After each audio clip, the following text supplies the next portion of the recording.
Welcome to पोकोमेलन, बच्चों की खुशियों की दुनिया। सास बहू का रिश्ता। निधि और उसकी सास के बीच हमेशा किसी न किसी बात पर अनबन छिड़ी ही रहती है, जिसके चलते दोनों कभी एक दूसरे को समझने और प्यार करने की कोशिश तक नहीं करती। अरे मेरे तो भाग ही फुट गए जो ऐसी बहू मिली। हाय, मेरी तो जिंदगी बर्बाद हो गई। भगवान, या तो अच्छी सास दे देता या फिर गूंगी। इन्हें मेरे सिर बिठाकर कौन से जन्म का बदला ले रहे हैं भगवान। क्या बोली? वही जो आपने सुना। इतनी बड़ी हो गई कि सास से जुबान लड़ाती है। अरे यही सीख कर आई है क्या मायके से? अरे नहीं नहीं, उसके लिए तो ससुराल ही काफी है। मेरी सास ने मुझे बहुत अच्छे से जुबान लड़ाना सिखाया है। हाँ। सास बहू की तीखी नोक झोंक चल ही रही होती है कि दीपू वहां आ जाता है। रिश्ता करते हुए पति पत्नी की जगह सास बहू की कुंडली मिलानी चाहिए, क्योंकि अगर सास बहू का रिश्ता अच्छा नहीं तो उनका पता नहीं, पर पति की जिंदगी तो पक्का झंड है। मुझे अपने सामने कोई झगड़ा नहीं चाहिए। बस करो दोनों। दोनों शांत होकर अपने अपने काम में बिजी हो जाती हैं। दीपू ऑफिस चला जाता है, जिसके थोड़ी ही देर में दीपू की बहन कल्पना का फोन आता है। अरे कैसी है रे बेटा? ससुराल में सब बढ़िया है ना? कोई तुझे परेशान तो नहीं करता?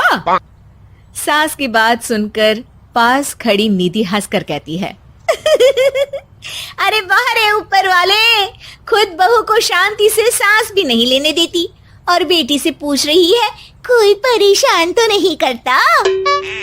अरे मेरी बेटी तुम्हारी तरह नाकारा और बदतमीज नहीं है, इसलिए उससे पूछना बनता है। तो उनकी सास भी आपकी तरह नहीं होगी, इसीलिए उन्होंने कुछ बोला नहीं। और इसी के साथ एक बार फिर दोनों सास बहू के बीच तानों का युद्ध शुरू हो जाता है। फिर कल्पना कुछ देर तक तो फोन पर सुनती रहती है, पर जब दोनों चुप होने का नाम तक नहीं लेती तो वो चिल्लाते हुए बीच में बोलती है, अरे बस करो, यह फोन कान पर लगाए जब मुझसे आप दोनों की बातें सुनी नहीं जा रही तो मेरा बेचारा भाई न जाने किस हाल में होगा। अरे ये सब तेरी भाभी की वजह से है बेटा। तो माँ, आप भी कुछ कम नहीं है। आप दोनों को ही अपना रिश्ता सुधारने की जरूरत है। मैं एक बाबा को जानती हूँ जो रिश्ते सुधारने में एक्सपर्ट हैं। आप दोनों उनके पास जाइए। ना जी ना, मैं ऐसे ढोंगी बाबा में नहीं मानती। देखा, कहा था ना। अरे ये तो हमारे घर में शांति चाहती ही नहीं है। भाभी, एक बार ट्राई करके तो देख लो। इस पर निधि मान जाती है और अगले ही दिन दीपू के ऑफिस जाने के बाद दोनों बाबा के पास पहुंच जाती हैं। सास बहू के बीच रिश्ता कुछ ज्यादा खास नहीं है। हर समय तू मैं चलती रहती है। हाँ जी हाँ, बिल्कुल सही। आप तो बहुत ज्ञानी है बाबा जी।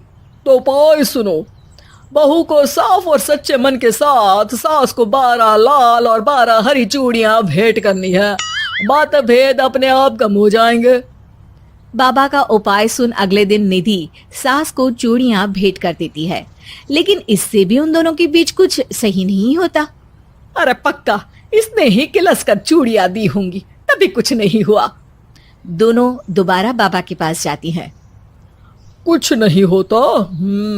तो दूसरा उपाय सुनो। सुबह सूरज निकलने से पहले ही घर की सफाई कर सारा कूड़ा घर से बाहर कर ठंडे पानी से स्नान करना है। इससे दोनों के बीच रिश्ते अच्छे हो जाएंगे। अरे इतनी जल्दी मम्मी जी ही उठ सकती हैं? ये आपको ही करना पड़ेगा। मैं अकेली तो लड़ाइयाँ नहीं करती ना। बाबा का उपाय मानते हुए अगली सुबह से सास जल्दी उठ सूरज निकलने से पहले घर की सफाई कर ठंडे पानी से नहाने लगती है। ये सब कुछ दिन तक चलता है, जिससे अभी भी दोनों के रिश्ते तो नहीं सुधरते, पर सास की तबीयत खराब होने लगती है। अब लगता है आपने मन से काम नहीं किया होगा, तभी तो रिश्ता वैसा का वैसा पड़ा है और तबीयत खराब हो गई। अरे सही कहती थी तुम, कल मुहा ढोंगी बाबा। देर आए पर दुरुस्त आए। चलो आराम करो आप। अब निधि बाकी काम छोड़ सास की सेवा करने लगती है। अपनी पत्नी और माँ में ऐसा बदलाव देख दीपू बिल्कुल हैरान रह जाता है। अरे कहीं बाबा ने कोई जादू टोना तो नहीं कर दिया? मेरी माँ और पत्नी इतना घुल मिल कर तो नहीं रहती। ओहो सरकज़म। बस बस अब जाओ और अपना काम खुद कर लो, मुझे मम्मी जी का ख्याल रखना है।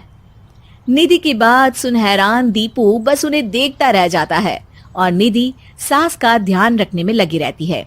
इसी तरह दिन बीतते हैं और निधि आधे से ज्यादा समय सास के साथ बिताने लगती है, जिस वजह से उन दोनों का रिश्ता पहले से अच्छा होने लगता है और वो एक दूसरे को समझने लगती है। बहू, मैं सोचती हूँ एक बार उसे ढोंगी बाबा के पास जाना चाहिए, उसे सबक सिखाने के लिए। अरे पर मम्मी जी, उसकी क्या जरूरत है, हमारे घर में सब ठीक है, फिर वो कुछ भी करे, हमें उससे क्या। दोनों के बीच ये बात हो ही रही होती है कि तभी बाबा कल्पना के साथ उनके घर आ जाते हैं। माँ, बाबा आप दोनों से मिलना चाहते थे, इसलिए मैं उन्हें यहाँ ले आई। अरे पर हमें इस ढोंगी बाबा से नहीं मिलना। हाँ, मेरी बहू बिल्कुल सही कह रही है। जो कुछ समय पहले एक दूसरे को मारने को चलती थी, आज एक ही लय में बात कर रही है। आपको अपने रिश्ते के लिए किसी बाबा के नहीं, अपने आप की जरूरत होती है। रिश्ता सुधारने के लिए जरूरी है कि सास बहू को अपनी बेटी और बहू सास को अपनी माँ जैसा समझे और प्यार दे। उपाय तो बस एक तरीका है लोगों को समझाने का कि असली उपाय उनके पास ही है, आपको बस उन्हें समझना है। बाय बाय बच्चों, मिलते हैं अगले वीडियो में।